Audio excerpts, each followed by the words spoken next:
He better than Steph Curry to me. Here, put Steph Curry on UCLA's team right now and put my boy on Golden State and watch what happens. You could probably stop covering LeVar. I've never had to talk to a parent who was upset about playing time. I'm sure there are plenty out there, but they don't have a voice in the end. Apparently, Kerr is not a big fan of LeVar Ball, the dad of UCLA freshman Lonzo Ball. But for whatever reason, we're giving this guy a voice, and Luke's got a. You think he can be as good as Steph Curry in the NBA? Heck no. He's going to be better than Steph Curry. I'm trying to be the #1 pick for the 2020 draft, so. The second pick goes to the Golden State Warriors. LaMelo! Son, I ain't going to say nobody better than my son.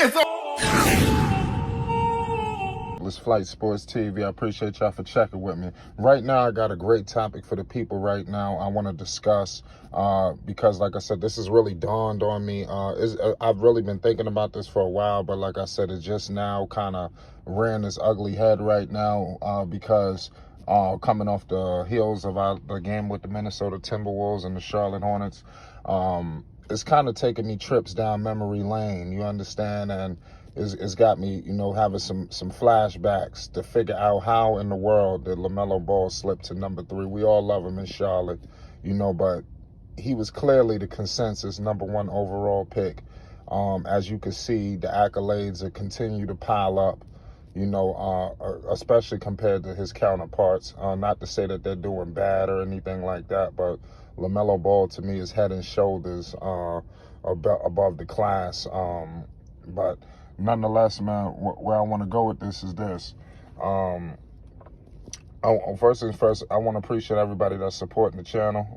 Definitely hit that like button if you're new. Most definitely hit that subscribe button. You already know what it is.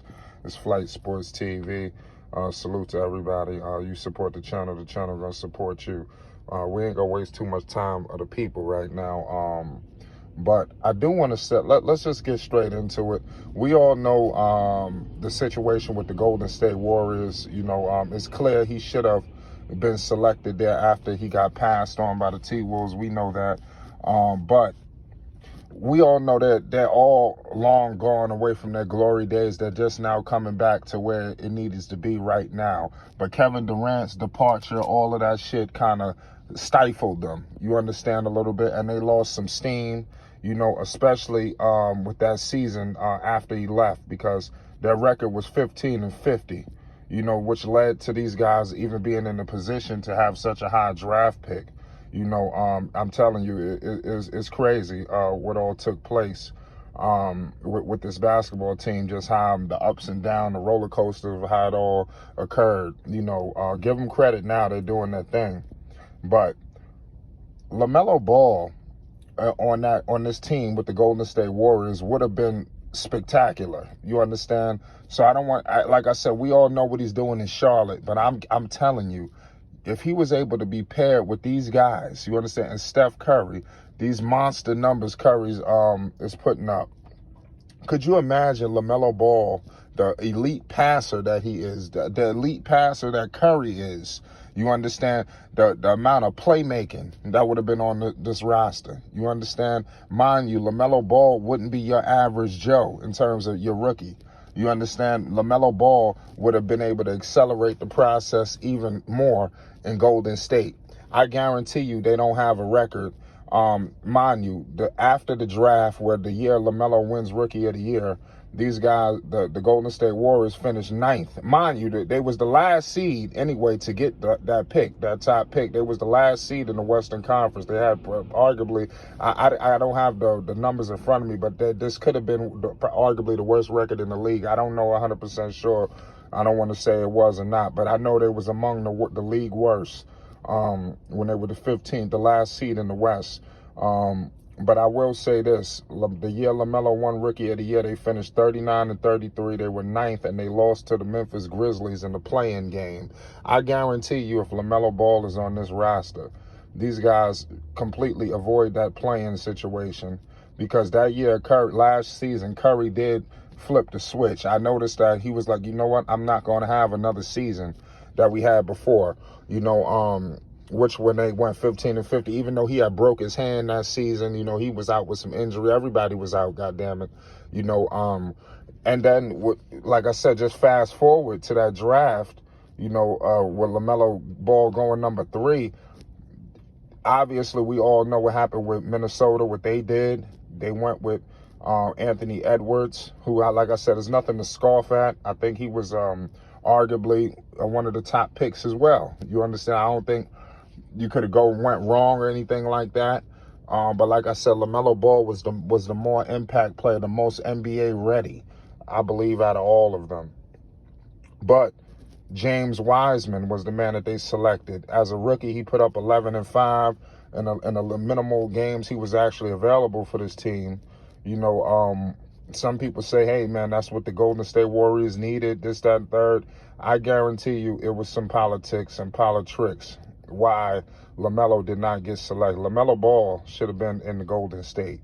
You understand? Because they needed that at that time. You know what's going on with Klay Thompson. Klay right now, I'm not saying they putting a lot of stress on Klay, but Klay knows that he needs to get back somewhat healthy for this team to win the championship. Now, they could do that thing in the regular season. They can win some games, but Klay has to try to get himself right headed into the postseason. I see him putting a lot of stress on himself right now. Could you imagine if you had another guard, an elite guard, not just Gary Payton II, no disrespect to him, but I'm just saying elite guard next to him to alleviate some of this pressure on Klay so he could come back and ease his way back into the flow of things. LaMelo Ball could have did that for you. Imagine Wiggins, Klay Thompson, Curry. Imagine if their shots became a little bit more easier, where Klay didn't have to work as much. You understand? Where you got not only Curry finding you, but arguably a better passer, or not even arguably, in my opinion, but I'm trying to be respectful to people out there who hold Curry's playmaking ability in so high regard. You have a better playmaker in LaMelo Ball who will be feeding these guys. You understand? So, and he would, like the Kevon Looney's of the world, these are the type of guys who would excel the most playing with a LaMelo Ball. I think the Golden State Warriors severely dropped the ball. You could have got a 7-footer rim runner, a shot blocker anywhere. You could have picked that up. You're not going to pick up a point guard, a once-in-a-lifetime point guard like this everywhere. These shits just don't fall out the sky. You understand? So I think Golden State really set themselves back, even though that they are good right now. But I think it's going to have to see how all this plays out come postseason time to see how effective all of this is working. We all know the dynamics that went into the situation with LeVar Ball and Steve Kerr. You understand? LeVar Ball believed that Lonzo Ball, not even believe, like I say, he knows that Lonzo Ball he believed that he was a better player than him in college. You understand?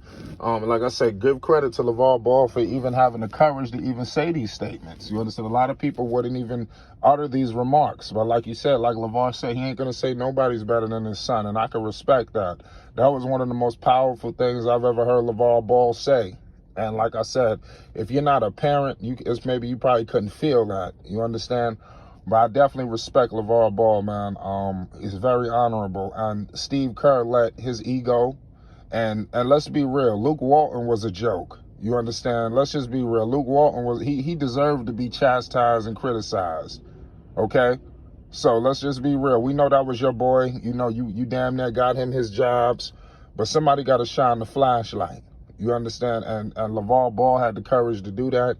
And like I said, LeVar Ball will always have a voice. He will continue to have a voice, and it's not a goddamn thing anybody's going to be able to do about it. So we just need to just deal with it. You understand? So it's Steve Kerr's loss. How's James Wiseman working for you? That was a number 2 overall pick. This man, I hear he's coming back, but this is not good. You can't piss off a number 2 overall pick, y'all. And Golden State potentially did that. Now, Anthony Edwards, okay, he went number 1.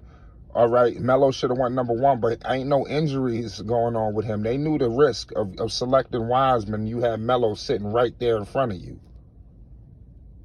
Now, I'm going to leave it at that, man. So, it's your loss, man. It's Flight Sports TV. Shout out to MB1, 101, doing this thing right now in the league. He about to annihilate this weekend, just hijack the whole All-Star weekend. You heard it here first at Flight Sports TV. Shout out to everybody.